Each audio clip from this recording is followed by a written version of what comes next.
Hi guys, welcome to our YouTube channel जय जय Badrinath. Hope you all are doing well. तो आज हम जिस टॉपिक के बारे में बात करने वाले हैं वो है इमरजेंसी प्रोविजन इन इंडिया. तो सबसे पहले हमें ये समझने की जरूरत है कि इमरजेंसी आखिर होता क्या है.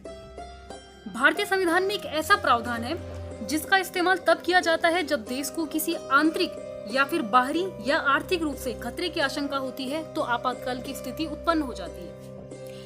अब बात आती है कि भारतीय संविधान में कितने प्रकार के आपातकालों का उपबंध है.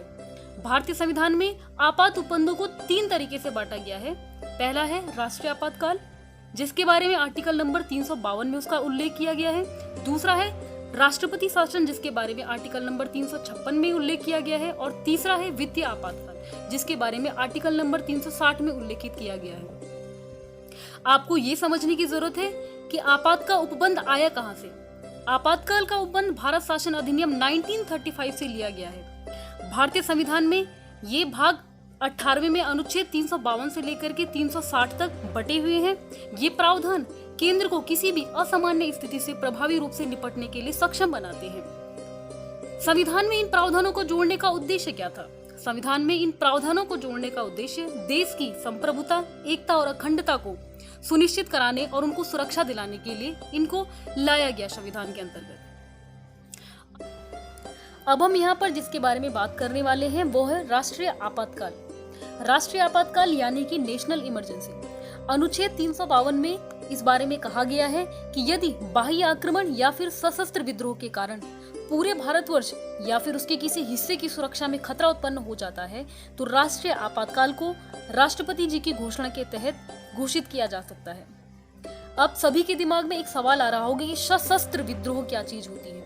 मूल संविधान में सशस्त्र विद्रोह की जगह आंतरिक अशांति शब्द का उल्लेख किया गया था, लेकिन 44वें संविधान संशोधन अधिनियम यानी कि 44th कॉन्स्टिट्यूशनल अमेंडमेंट 1972 के द्वारा जो आंतरिक अशांति शब्द था उसे हटा करके उसकी जगह पे सशस्त्र विद्रोह शब्द डाल दिया गया है. जब आपातकाल की घोषणा युद्ध अथवा बाह्य आक्रमण के आधार पर की जाती है तो उसे बाह्य आपातकाल का नाम दे दिया जाता है.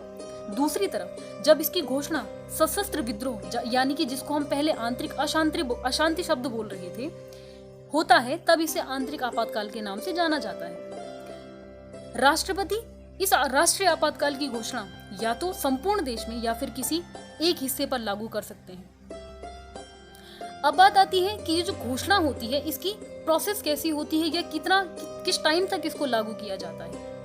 आर्टिकल नंबर 352 के आधार पर राष्ट्रपति तब तक राष्ट्रीय आपात की उद्घोषणा नहीं कर सकता है जब तक यूनियन का जो मंत्रिमंडल होता है वो लिखित रूप में उनको ये प्रस्ताव न भेज दे.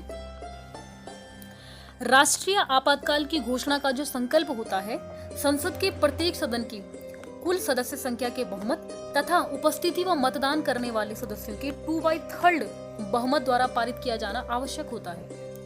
राष्ट्रीय आपातकाल की घोषणा को संसद के प्रत्येक सदन के समक्ष रखा जाता है तथा 1 महीने के अंदर अनुमोदन नहीं मिलने पर ये परिवर्तन में नहीं रहता है, किंतु एक बार अनुमोदन मिलने पर 6 माह के लिए परिवर्तन में बना रहता है. अब बात आती है कि जो ये उद्घोषणा होती है राष्ट्रीय आपातकाल की, इसकी समाप्ति या इसकी अवधि कैसे रहती है. राष्ट्रपति द्वारा आपातकाल की उद्घोषणा को किसी भी समय एक दूसरी उद्घोषणा से समाप्त किया जा सकता है. ऐसी उद्घोषणा के लिए संसदीय अनुमोदन की आवश्यकता नहीं होती है. इसके अतिरिक्त राष्ट्रपति के लिए ऐसी उद्घोषणा को समाप्त कर देना आवश्यक होता है, जिसे जारी रखने के अनुमोदन प्रस्ताव को लोकसभा निरस्त कर देती है. अब सीधा सा सवाल ये उत्पन्न हो जाता है कि राष्ट्रीय आपातकाल का कार्यों पर, नियमों पर या फिर वित्त पर कैसा इफेक्ट पड़ता है. तो सबसे पहले इसके इम्पैक्ट को मैं केंद्र और राज्यों के संबंध पर देखना चाहूंगी कि कार्यपालिका पर इसका क्या इफेक्ट पड़ेगा. केंद्र को किसी राज्य को किसी भी विषय पर कार्यकारी निर्देश देने की शक्ति मिल जाती है. यद्यपि राज्य सरकारों को निलंबित नहीं किया जाता है. अगर मैं विधायी शक्तियों के बारे में बात करूं तो संसद को राज्य सूची में वर्णित विषयों पर कानून बनाने का अधिकार प्राप्त हो जाता है. यद्यपि राज्य विधायिका की विधायी शक्तियों को भी निलंबित नहीं किया जाता है. यदि संसद का सत्र नहीं चल रहा होता है तो राष्ट्रपति राज्य सूची के विषय पर भी अध्यादेश जारी कर सकते हैं. वित्तीय की बात करूं तो राष्ट्रपति केंद्र तथा राज्यों के मध्य करों का जो संवैधानिक वितरण होता है उसको संशोधित कर सकते हैं या फिर उनमें अमिट कर सकते हैं. ऐसे संशोधन उस वित्त वर्ष की समाप्ति तक जारी रहता है जिसमें कि आपातकाल समाप्त होता है। सबसे जरूरी बात कि लोकसभा तथा राज्य विधानसभा के कार्यकाल पर राष्ट्रीय आपातकाल का कैसा इफेक्ट पड़ने वाला है।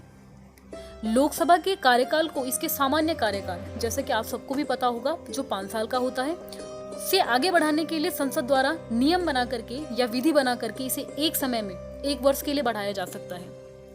इसी प्रकार संसद किसी राज्य की विधानसभा का कार्यकाल भी प्रत्येक बार 1 वर्ष के लिए बढ़ा सकती है। अब बात आती है मूल अधिकारों पर इसका क्या प्रभाव पड़ता है, क्योंकि मूल अधिकार एक ऐसे अधिकार होते हैं जिन्हें भारतीय संविधान में संविधान की आत्मा के नाम से जाना जाता है। आपातकाल के समय मूल अधिकारों के स्थगन का प्रावधान किस किस तरीके से होता है उसके बारे में हम आगे चर्चा करने वाले हैं। अनुच्छेद 19 द्वारा प्रदत्त जो 6 मूल अधिकार होते हैं उन्हें युद्ध और बाह्य आक्रमण के आधार पर घोषित आपातकाल में ही निलंबित कर दिया जाता है, जबकि आप लोगों को भी इस बारे में जानकारी होगी कि आर्टिकल नंबर 359 के अंतर्गत मूल अधिकार नहीं अपितु उसका लागू होना निलंबित किया जाता है, जिनमें भी अनुच्छेद 20 और 21 को छोड़ करके। ये निलंबन उन्हीं मूल अधिकारों से संबंधित होता है जो राष्ट्रपति के आदेश के द्वारा वर्णित किए जाते हैं। अब बात करते हैं उन घोषणाओं के बारे में जो अब तक भारत में राष्ट्रीय आपातकाल के दौरान लगाई गई हैं। अब तक 3 बार राष्ट्रीय आपातकाल की उद्घोषणा की जा चुकी है। सबसे पहले चीन और भारत युद्ध के टाइम पे 1962 में अरुणाचल प्रदेश के नेफा क्षेत्र में हमला करने के कारण, दूसरी बार दिसंबर 1971 में पाकिस्तान के द्वारा भारत के विरुद्ध अघोषित युद्ध छोड़ने के कारण, और तीसरी बार जून 1975 में, जिस समय हमारे देश की प्रधानमंत्री श्रीमती इंदिरा गांधी जी हुआ करते थे, उनके द्वारा आंतरिक अशांति के आधार पर राष्ट्रीय आपातकाल की घोषणा की गई थी। अब हम स्टेट इमरजेंसी को समझेंगे, यानी कि राष्ट्रपति शासन को। आपको ज्ञात होगा कि कुछ समय पहले अरुणाचल प्रदेश और उत्तराखंड में आर्टिकल नंबर 356 के आधार पर आपात की घोषणा की गई थी। आपको ये भी जानकारी होगी कि आर्टिकल 356 के अंतर्गत जो आपात की घोषणा की जाती है, इमरजेंसी की घोषणा की जाती है, उसको संवैधानिक संकट के आधार पर माना जाता है। जो संविधान के निर्माता थे उन्होंने इस अनुच्छेद का उपयोग दुर्लभतम परिस्थितियों में करने की सलाह दी थी, लेकिन जैसा कि आपको भी पता होगा कि इंडिपेंडेंट भारत में इसका यूज राजनीतिक लाभ और विवाद के कारण 100 से भी ज्यादा बार किया जा चुका है। हमें ये समझने की जरूरत है कि आर्टिकल 356 कैसे काम करता है। राष्ट्रपति राज्य के कार्यपालिका प्रमुख यानी कि गवर्नर की रिपोर्ट पर या फिर किसी अन्य संस्था, जिसे हम केंद्रीय मंत्रिपरिषद का नाम देते हैं, के कहने पर आपात की घोषणा कर सकते हैं। इसमें मात्र राष्ट्रपति की संस्तुति जरूरी होती है, जो कि मंत्रिपरिषद की सलाह पर काम करती है। दूसरा, राज्य में ऐसी स्थिति का उत्पन्न होना कि संविधान के अनुसार सरकार चलाना मुमकिन न होने पर भी राष्ट्रपति आपातकाल की घोषणा कर सकते हैं। ये सारी बातें तो थी स्टेट इमरजेंसी यानी कि राष्ट्रपति शासन के बारे में। अब हम बात करेंगे फाइनेंशियल इमरजेंसी यानी कि वित्तीय आपातकाल के बारे में। वित्तीय आपातकाल का उपबंध आर्टिकल नंबर 360 में दिया गया है। वित्तीय आपातकाल यानी कि फाइनेंशियल इमरजेंसी को हमारे संविधान में एक ऐसी सिस्टम बताया गया है जिसमें कि देश या फिर देश के किसी भी राज्य में आई फाइनेंशियल दुर्व्यवस्था का सामना किया जाता है। आर्टिकल 360 में जो लिखा है उसे हम स्पष्ट भाषा में और सरल भाषा में समझें तो ये कंक्लूजन निकलता है कि अगर हमारे राष्ट्रपति जी को लगे कि कोई क्षेत्र या फिर पूरे देश में आर्थिक मंदी बहुत नीचे तक चली गई है, या फिर सरकार के पास काम करने के लिए कोई धनराशि नहीं बची हुई है, अथवा कहीं से लाने का साधन भी नहीं है, या फिर ऐसी कोई आर्थिक दुर्व्यवस्था है, तब वो देश या फिर उस प्रदेश में वित्तीय आपातकाल की घोषणा कर सकते हैं। वित्तीय आपातकाल के प्रभाव किस किस तरीके से पड़ते हैं, इसे हम इस तरीके से समझ सकते हैं।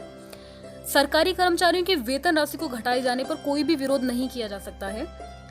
जितने भी आर्थिक बिल होते हैं वो सारे के सारे राष्ट्रपति जी के द्वारा हस्ताक्षरित होते हैं। जो सर्विस टैक्सेस होते हैं या फिर इनकम टैक्सेस होते हैं, सरकार अगर उसमें बढ़ोतरी करती है तो हमें उसमें उसका सहयोग देना पड़ता है।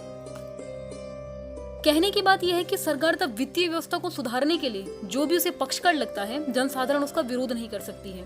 यहाँ पर ध्यान देने योग्य बात यह है कि सरकार आर्थिक रूप से निम्न वर्ग के लोगों पर कोई भी भार नहीं डालती है, बस मध्यम और धनी वर्गों से इस बात की भरपाई की जाती है। आई होप आपको हमारे द्वारा दी गई जानकारी अच्छी लगी हो। अगर आप हमसे इसी तरीके की जानकारियां चाहते हैं तो please do like, subscribe the channel and comment down below.